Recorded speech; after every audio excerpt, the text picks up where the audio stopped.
चैतन्य ज्ञान सागर में आप सब लोग का स्वागत है। आज पुनः आप लोग के लिए जो है सीटेट के लिए जो सीडीपी है उसमें पहला जो चैप्टर था अधिगम और बाल विकास के बारे में, उसमें हम लोग कुछ बातें जो है वह पढ़ लिए थे। उसके बाद आज जो है बाल्य अवस्था और कहने का मतलब है किशोरावस्था, दोनों के बारे में एक एक करके हम लोग डिस्कशन करेंगे जो सीटेट के लिए बहुत ही उपयोगी है। और इसमें एक एक बात जो है बड़ी विस्तार से चर्चा करेंगे। आप लोग बने रहिएगा, वीडियो को अंत तक देखिएगा और फिर से कमेंट कीजिए कि इसमें और आप लोग के लिए कौन सा टॉपिक का वीडियो आप लोग के लिए लेकर आए। अगर जो अच्छा लगेंगे वह आप लोग कमेंट कीजिएगा, वह वीडियो आप लोग के लिए और लाते रहेंगे। तो चलिए हम लोग बाल्य अवस्था के बारे में देखें। तो बाल्य अवस्था और शारीरिक विकास, देखिए बाल्य अवस्था शारीरिक विकास निम्न रूपों में होती है। सबसे पहले आकार और भार, यानी कहने का मतलब बाल्य अवस्था में विकास की गति धीमा होती है। इस काल में बालक जो है समांतर 10 से 12 इंच ही बढ़ते हैं। भार शैशवा अवस्था से दोगुना हो जाता है। इस काल में लड़कियों की अपेक्षा लड़कों की लंबाई और वजन जो है वह तेज गति से बढ़ता है। वे लड़कों की अपेक्षा लड़कियों की जो लंबाई है और वजन जो है वह तेज गति से बढ़ता है और वे लड़कों से लंबाई में लंबी और वजन में भारी हो जाती है। यानी कहने का मतलब है, यानी लड़कियों की लंबाई जो है इस अवस्था में लड़कों की अपेक्षा ज्यादा देखने को मिलती है। दूसरी बात है हड्डियों, बाल्य अवस्था में बालक की हड्डियों की दृढ़ता में वृद्धि होती है। कुछ हड्डियों की संख्या में भी वृद्धि होती है। इस अवस्था में बालक हड्डियों का लचीलापन जो है होने लगता है और उनमें कड़ापन जो है वह आने लगता है। तो हड्डी का भी विकास इस प्रकार से जो है वो होता है। आपको बता दें कि बाल्य अवस्था में। उसके बाद मस्तिष्क की अगर बात करते हैं, बाल्य अवस्था में शरीर का आकार धीरे धीरे परिवर्तन होने लगता है। 10 वर्ष की अवस्था में बालक का मस्तिष्क का भार पूरे शरीर का 1/10 हो जाता है तथा इस अवस्था में आकार और भार के दृष्टि से मस्तिष्क पूर्ण रूप से विकसित हो जाता है, किंतु क्रियाशीलता बढ़ती रहती है और परिपक्वता बाद में आती है। यानी कहने का मतलब है उसमें बच्चे की सिर्फ थोड़ा वजन शरीर के वजन का अनुपात में ज्यादा था शैशवावस्था में, लेकिन बाल्य अवस्था में कितना हो जाता है तो ध्यान रखिएगा 1 बटा जो है वह 10 हो जाते हैं।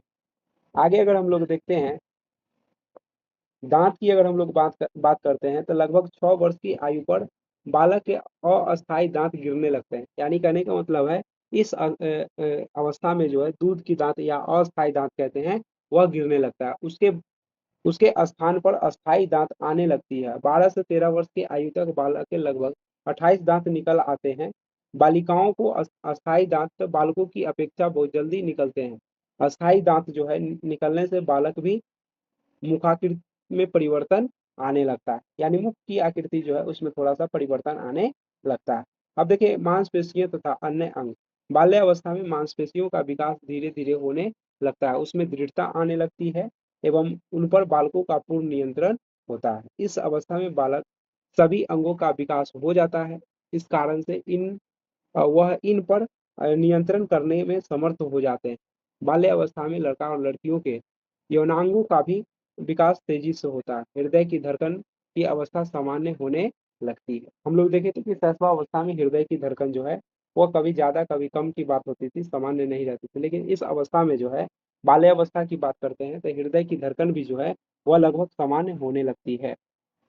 आगे अगर हम लोग देखें आगे अगर हम लोग देखते हैं, देखिए कहता है कि बाल्य अवस्था में मानसिक विकास, यानी बाल्य अवस्था में बालक के शारीरिक विकास के साथ साथ मानसिक विकास आयु बढ़ जाती है, आयु भी बढ़ जाती है तथा इसके मानसिक क्रियाओं में परिपक्वता जो है वह दिखाई देती है, यानी मेचुरिटी आ जाती है। कोई भी कार्य करते हैं सोच समझ के और उसके बारे में पूर्व उसको ज्ञान या कहने का मतलब है अनुभव के साथ करते हैं। 6ठे वर्ष में बालक की बुद्धि और मानसिक शक्तियों का पर्याप्त विकास हो जाता है। वह सामर्थ्य प्रश्नों का सही उत्तर देने लगता है, उसमें स्मरण और कल्पना का पर्याप्त विकास हो जाता है तथा भाषा का सही प्रकार से प्रयोग करने लगता है। 7 वर्ष की अवस्था तक बालक वर्णन कर छोटी छोटी कक्षाओं में वर्णन करने लगता है और एवं जटिल और अति जटिल और सामान्य वाक्यों का विश्लेषण भी करने लगता है। 8 वर्ष की अवस्था होने पर 16 शब्दों वाली वाक्य बोल लेता है और उनमें छोटी है ना कहानियां तथा कविताओं को अच्छी तरह से दोहराने का जुक्ता जो है वो भी आ जाता है। तो इस प्रकार से हम लोग देखें कि बाल्य अवस्था का मानसिक विकास। उसके बाद अगर हम लोग देखें 9वें वर्ष में जैसे ही पहुंचता है तो 4 अंकों की संख्या को उल्टे क्रम में दोहरा लेता है।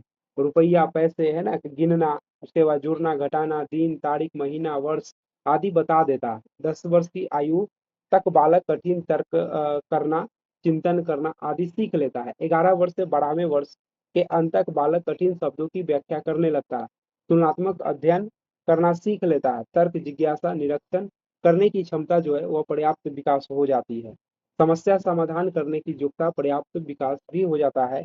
इस अवस्था को पूर्ण होते ही बालक अपने वातावरण को, वास्तविकताओं को समझाने लगता है और आत्मविश्वास उसमें क्या होता है, बढ़ जाता है। तो इस प्रकार से कहने का मतलब है बालकों में जो है बाल्य अवस्था में, है ना, बहुत सारे परिवर्तन हम लोग को देखने को मिलता है। आगे अगर हम लोग देखें तो देखिए क्या कहता है, बाल्य अवस्था में जो है संवेगात्मक विकास की हम लोग चर्चा करते हैं। बाल्य अवस्था में बालक संवेग मात्र उत्तेजना न होकर उसकी अभिव्यक्ति में भी सामाजिकता प्रकट होने लगता है, उसकी अभिव्यक्ति पर नियंत्रण करने लगता है, वह उनकी अभिव्यक्ति पर नियंत्रण करने लगता है। इस कारण उसके संवेगों की उग्रता थोड़ा कम हो जाती है। इस अवस्था में बालक संवेगों को दमन करने की क्षमता पैदा हो जाती है। वह समझ वह यह समझने लगता है कि उसके किस व्यवहार से परिजन, शिक्षक और अन्य लोग प्रसन्न और किस व्यवहार से कहने का मतलब रुष्ट हो जाएंगे। यानी कहने का मतलब है संवेग वही विकास, यानी कौन सा हम बच्चों को यह इतना मतलब परिपक्वता आ जाता है बाल्य अवस्था में कि कौन सा हम कार्य करेंगे उससे शिक्षक या कहने का मतलब परिवार नाखुश हो जाएंगे, और कौन सा व्यवहार करेंगे जिससे खुश रहेंगे, तो ये सब गुण जो है आ जाता है। इस अवस्था में बालक की ईर्ष्या और द्वेष की भावना विकसित होने लगती है और इसका प्रकटीकरण वह चिढ़ाना, उपेक्षा करना, निंदा करना, आरोप लगाना, है ना, व्यंग्यात्मक भाषा का प्रयोग करना आदि के माध्यम से कर देता है। यानी बालकों में ईर्ष्या, द्वेष ये सब की भावना जो है वह इस अवस्था में आना क्या हो जाता है, शुरू हो जाता है।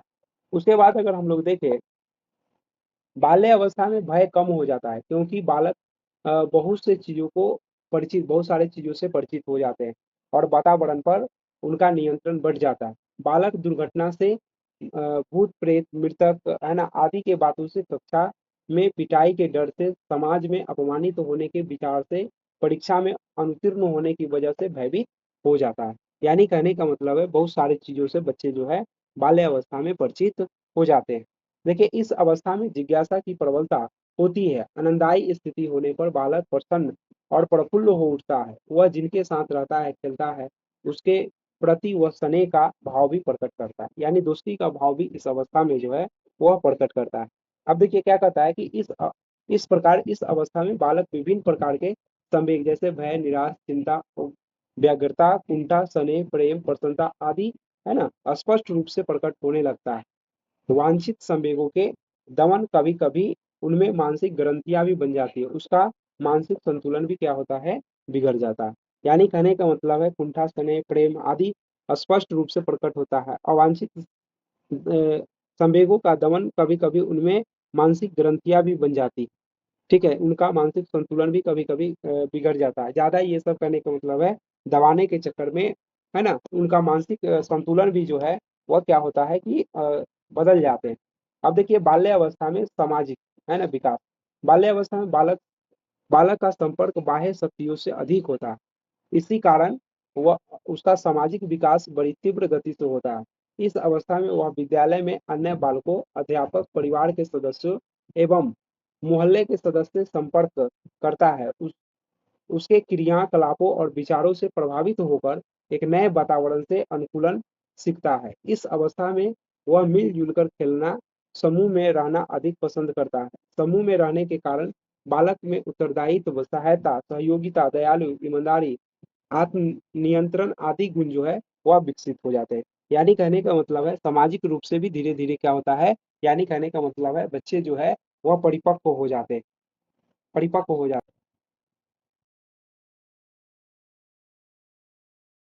तो अगर हम लोग बात करते हैं तो ये अनेक सामाजिक कार्यों में भाग लेना, इसलिए सामुदायिक भावना काफी विकास हो जाता है। अब उसमें आत्मविश्वास, आज्ञाकारिता, नेतागिरी की भावना भी क्या होता है, इस अवस्था में विकसित हो जाता है। इस अवस्था में बालक बालिकाओं को सामाजिक स्वीकृति की अत्यंत अभिलाषा होती है और वे प्रयास करते हैं कि उन्हें समूह समाज को पसंद करे। इस अवस्था में यदि उनके साथ स्नेहपूर्ण व्यवहार नहीं किया जाए तो उसमें नकारात्मक भाव जो है जागृत होने लगता है। इस प्रकार इस अवस्था में बालकों की सामाजिक जीवन विकसित होने और समाज एवं समूह में अपनी अलग पहचान बनाने की प्रयत्न करते हैं। समूह में वे अपना अधिपत्य स्थापित करना चाहते हैं। इसके लिए कभी-कभी अन्यथा आचरण भी कर लेते हैं। यानी कहने का मतलब है बच्चे जो है अपना समाज में अपनी प्रभाव को छोड़ने के लिए, है ना, सकारात्मक भाव को व्यक्त करना चाहते हैं। स्नेहपूर्वक कभी-कभी इस अवस्था में स्नेह व्यवहार नहीं किया तो वह नकारात्मक भाव भी जागृत हो जाते हैं, है ना? समूह में से अपनी अलग पहचान बनाने की प्रयत्न करते हैं, अपना आधिपत्य भी स्थापित करने की प्रयत्न करते हैं बच्चे। उसके बाद अगर हम लोग देखें बाल्य अवस्था में शिक्षा की बात करेंगे। बाल्य अवस्था में क्या है? शिक्षा की अगर हम लोग बात करते हैं, इस अवस्था में शिक्षा की व्यवस्था करते समय निम्नलिखित बातों पर ध्यान दें। भाषा की विकास, बाल्यावस्था में भाषा का विकास पर अत्यंत ध्यान देना आवश्यक है। इसके लिए भाषण, वाद विवाद, निबंध प्रतियोगिता का आयोजन करना चाहिए। रोचक पाठ्य सामग्री, यानी बच्चों को पढ़ने के लिए पाठ्य सामग्री कैसी होनी चाहिए, तो ये ध्यान रखिएगा। यानी कहने का मतलब पाठ्य सामग्री रोचक होनी चाहिए। यानी बालक को पठन सामग्री और पढ़ाए जाने वाले विषय, शिक्षण विधि रुचिकर होना चाहिए, है ना? विषय वस्तु का निर्धारण बालकों की आवश्यकता और रुचि के अनुसार होना चाहिए। यानी बालक की जो आवश्यकता है, रुचि है, उसी के अनुसार जो है वह पाठ्य पुस्तक की, है ना, निर्धारण करनी चाहिए, ताकि कहने का मतलब वह क्या हो कि उसी रुचि के अनुसार जो है उस पाठ्य पुस्तक को पढ़ सके। यानी रुचिकर नहीं होगा तो वह पाठ्य पुस्तक को सही ढंग से नहीं पढ़ पाएगा। आगे अगर हम लोग देखें जिज्ञासा की संतुष्टि, यानी इस अवस्था में बालक में जिज्ञासा जो है, जिज्ञासा की प्रवृत्ति जो है बहुत प्रबल होती है। शिक्षा का स्वरूप ऐसा होनी चाहिए जिससे बालक की प्रवृत्ति अधिक से अधिक तृप्त हो सके। यानी कहने का मतलब है ऐसा हम लोग को सिलेबस होना चाहिए या शिक्षा का स्वरूप होना चाहिए ताकि बच्चा को जो जिज्ञासा है उस जिज्ञासा की पूर्ति हो सके। रचनात्मक एवं संचय प्रवृत्ति को प्रोत्साहन, यानी इस अवस्था में बालक रचनात्मक कार्यों के प्रति रुचि विकसित हो जाते हैं। साथ ही जो वस्तु उनसे अच्छी लगती है उसको चित्र, वस्तु आदि में संचय करने में प्रोत्साहित किया जाना चाहिए। सामूहिक भावना के विकास पर बल, यानी कहने का मतलब बालक की रुचि इस व्यवस्था में समूह के साथ रहने की होती है। अतः शिक्षा व्यवस्था में समूह, खेले, शिविर, सामाजिक कार्य, भाषण, शैक्षणिक मेले आदि का आयोजन करने की ये व्यवस्था भी होनी चाहिए। तो ये सारे चीज जो है इस अवस्था में देखने को मिलती है। उसके बाद अगर हम लोग देखें सामाजिक गुण की बात करते हैं, कहता है विद्यालय में ऐसे क्रियाकलापों का आयोजन होना चाहिए जिससे बालक में अनुशासन, आत्म संयम, उत्तरदायित्व, आज्ञापालन, सहयोग, सहानुभूति जैसे सामाजिक गुणों का विकास हो सके। यानी सामाजिक गुणों का विकास के लिए विद्यालय में इस प्रकार की, उसके बाद नैतिक एवं संवेगात्मक विकास की का विकास, गुणों का विकास, यानी इस अवस्था में बालक को नैतिक मूल्यों को समझाने और उसमें विश्वास करने के लिए, अतः नैतिक शिक्षा के माध्यम से नैतिक मूल्य को समुचित, है ना, विकास करने हेतु बालकों को सही दिशा में जानी चाहिए। मनोविज्ञान बाल्यावस्था को संवेगात्मक विकास का अनदेखा काल मानते हैं, इसका अनदेखा काल मानते हैं। अतः उन्हें संवेग के प्रदर्शन का असर अवसर मिलना चाहिए, उनका दमन नहीं होना चाहिए, नहीं तो उनमें हीन भावना की ग्रंथि जो है उत्पन्न हो जाए। यानी बालक जो भी करना चाहता है ना, उसको अनदेखा नहीं करना चाहिए। वो अपना संवेग की अपनी प्रदर्शित करे, है ना, उसके लिए उसको हम लोग प्रोत्साहित करेंगे। और कहने का मतलब है उससे क्या होगा कि बच्चे में के अंदर जो संवेगात्मक विकास है वह सही ढंग से हो सके।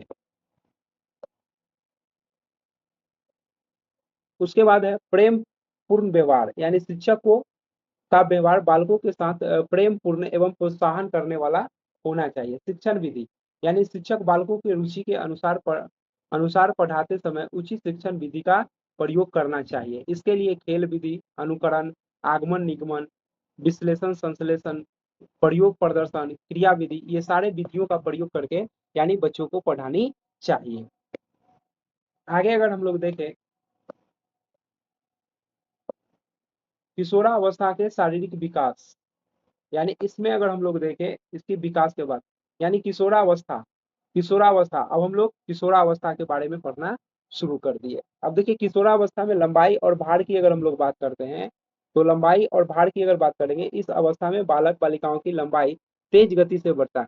बालकों की लंबाई 18 वर्ष की अवस्था के बाद भी बढ़ती है, जबकि बालिकाओं की 16 वर्ष की अवस्था तक अपनी पूर्ण सीमा तक पहुंच जाती है। बालिकाओं की लंबाई बालकों की लंबाई से कम होती है। इस अवस्था में बालकों का भार बालिकाओं के भार की अपेक्षा तेजी से बढ़ता है। अवस्था के अंत तक बालकों का भार बालिकाओं के भार से अधिक होती है। सिर और मस्तिष्क, इस अवस्था में किशोर का सिर और मस्तिष्क का विकास अत्यंत मंद गति से चलता है, जबकि 16 वर्ष की अवस्था तक मस्तिष्क का विकास जो है वह बालिकाओं में पूर्ण हो जाता है। यह बात ध्यान रखिएगा। लंबाई ये सब की बात करते हैं तो बालिकाओं की लंबाई जो है वह 16 अवस्था में पूर्ण हो जाता है, जबकि बालक की लंबाई जो है वह 18 अवस्था में भी बढ़ते चल जाता है। मानसिक रूप से अगर देखा जाए और भार के हिसाब से देखा जाए तो बालक ज्यादा परिपक्व और ज्यादा उसका जो है भार होता है, जबकि बालिकाओं की जो है 16 वर्ष की अवस्था में ही पूर्ण कर लेती है। आगे अगर हम लोग देखें,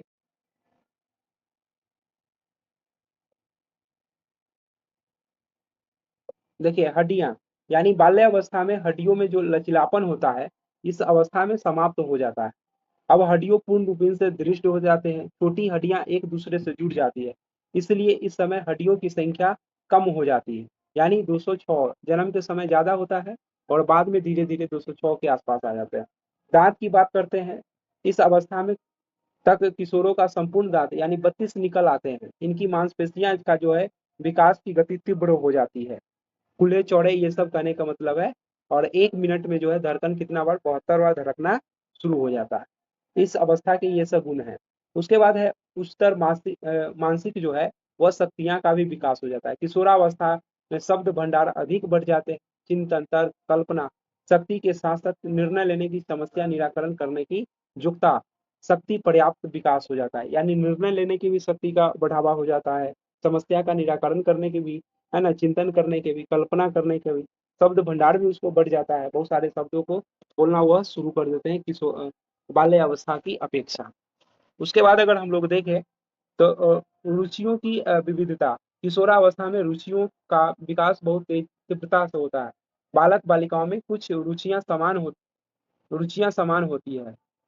शारीरिक स्वास्थ्य, प्रदर्शन, आकर्षण, व्यक्तित्व, पौष्टिक भोजन, वेशभूषा, पढ़ाई लिखाई, भाषाई रोजगार, चलचित्र, उसके बाद दूरदर्शन, कंप्यूटर, इंटरनेट, साहित्य और सांस्कृतिक कार्यक्रम में के प्रति किशोर और किशोरियों को विशेष करके रुचि होता है। यानी इस अवस्था में ये सारे चीजों में जो है वह विशेष कर जो है वह रुचि देखने को मिलता है।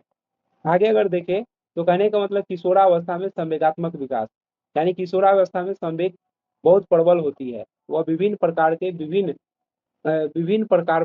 प्रकार का व्यवहार प्रदर्शित करते हैं। पल भर में रुष्ट हो जाते हैं, पल भर में तुष्ट हो जाते हैं, यानी अच्छे भी हो जाएंगे तुरंत गुस्सा भी जाएंगे। यह अवस्था भाव प्रधान होता है। इसमें दया, प्रेम, क्रोध, सहानुभूति, सहयोग आदि की संवेग जो है वह प्रबल होती है। इस अवस्था में किशोर विरोधी मनोदशा में पाई जाती है, यानी कोई बात पर ज्यादातर विरोध करते हैं। ऐसी परिस्थितियों में कभी प्रसन्न तो कभी दुखी दिखाई देते हैं। इस अवस्था में विषमलिंगी के प्रति प्रबल आकर्षक होता है, यानी कहने का मतलब है विषमलिंगी का मतलब हुआ लड़का लड़की की तरफ, है ना, यानी मेल फीमेल फीमेल मेल की तरफ जो है आकर्षण की भाव इस अवस्था में देखने में, काम भावना की प्रबलता होती है, उसे व्यक्त भी करता है बच्चे। अब देखेंगे, यानी कहने का मतलब देखिए बीएन झा, ठीक है, के शब्दों में किशोरावस्था में किशोर बालिकाओं और बालक और बालिकाओं में काम प्रवृत्ति बहुत तीव्र होती है, जो उनके संवेगात्मक व्यवहार में असाधारण प्रभाव डालती है। यह अवस्था स्वाभिमान और अहंकार से युक्त होता है। कहता है इस अवस्था पर जोर पहुंचने पर वह आघात सहन नहीं कर पाता, कभी कभी घर से पलायन भी कर जाता है, यानी घर से भाग भी जाता है, ज्यादा उसको दबाव डाला जाए तो। किशोर स्वतंत्र रहना चाहता है, वह अपने परिवार समाज के आदर्शों, परंपरा, रीति रिवाज, अंधविश्वास को न मानकर वह स्वतंत्र जीवन जीना चाहता है। इसके साथ ही वह समाज में, समूह में, मित्रों में अपनी प्रतिष्ठा और इस ओर सतत प्रयास करता है। यानी इस प्रकार से कहने का मतलब है बच्चों में ये गुण जो है वह विकसित होते हुए देखा जाता है। किशोरों में अगर देखा जाए तो सामाजिक विकास, यानी किशोरावस्था में बालक बालिकाओं का सामाजिक परिवेश विस्तृत हो जाता है, यानी बड़ा हो जाता है। नए सामाजिक संबंधों के फलस्वरूप नए ढंग से समायोजन करना किशोर के लिए चुनौतीपूर्ण होता है। वे अपनी चुनौती को स्वीकार करते हैं। इस अवस्था में किशोर को अनेक जटिल समस्याओं जैसे धन बल, प्रेम विवाह, है ना, पारिवारिक जीवन, भावी व्यवस्था, स्वतंत्र जीवन व्यतीत करने की इच्छा, जीवन के प्रति निश्चित दृष्टिकोण का निर्माण आदि का सामना करना पड़ता है, जिनका प्रभाव उनके सामाजिक विकास पर भी पड़ता है। किशोरावस्था में बालक बालिकाओं के कुछ ऐसे मित्र बन जाते हैं जिनसे वे खुलकर बातें कर सकते हैं। वे अपने मन के उद्गार प्रकट कर सकते हैं। इन मित्रों की संख्या बहुत कम होती है। उसके बाद अगर हम लोग देखें तो इस अवस्था में प्रायः किशोर अपने अलग समूह का निर्माण के प्रति विशेष आकर्षक होते हैं। वे अलग अलग प्रकार के वेशभूषा, केश विन्यास, बनाव श्रृंगार, व्यवहार आदि द्वारा दूसरे के सामने अपनी उपस्थिति अभिव्यक्त करता है। यानी अच्छा दिखने का जो है वह बच्चे जो है वह प्रयास हमेशा करते रहता है। देखिए इस अवस्था में किशोर का व्यवहार वयस्क व्यक्तियों की तरह होता है। यह प्रत्येक सामाजिक कार्य को करने के प्रति अपने इन कार्यों के प्रति सम्मान प्रशंसा प्राप्त करने की इच्छा रखता है। यानी कोई भी कार्य करे तो उसमें सम्मान प्रशंसा जो है उसको मिले, यह भाव रखता है। इस अवस्था में किशोर आत्मनिर्भर बनना चाहता है। इसके लिए वह अपने व्यवसाय का चयन करने के लिए चिंतित रहता है। इस कार्य में मिली सफलता असफलता से सामाजिक विकास पर भी प्रभाव पड़ता है। अब देखिए किशोर में किशोरी किशोरावस्था में किशोरों का अपने माता पिता, परिजनों, परंपराओं, रीति रिवाजों के प्रति विद्रोह की भावना रहती है। यदि वह सही ढंग और सनेह तरीके से समझाया जाए तो यही विद्रोह की भावना प्रबल स्नेह अथवा प्रेम की भावना में बदल जाती है। ये चलते बच्चों को किशोरावस्था में उसको प्रेम से समझाया जाए हर बात को तो धीरे धीरे वह समझने की प्रयास करता है। अधिगम की विकास, देखिए सीखना जीवन पर्यंत चलने वाली क्रिया। याद रखिए डायरेक्ट क्वेश्चन पूछता है तो सीखना जो है वह ध्यान रखेंगे यह जीवन पर्यंत चलने वाली क्या है क्रिया। इनसे किसी विशेष आयु वर्ग से जोड़ा नहीं जा सकता। यह आवश्यक कहा जा सकता है कि अधिगम जो है जोड़ा नहीं जा सकता। अधिगम और विकास एक दूसरे से अंतर संबंधित है। ये सब पॉइंट हो गया, याद रखिएगा। विकास अधिगम को प्रभावित करता है और अधिगम भी विकास को प्रभावित करता है। दोनों एक दूसरे को प्रभावित करता है।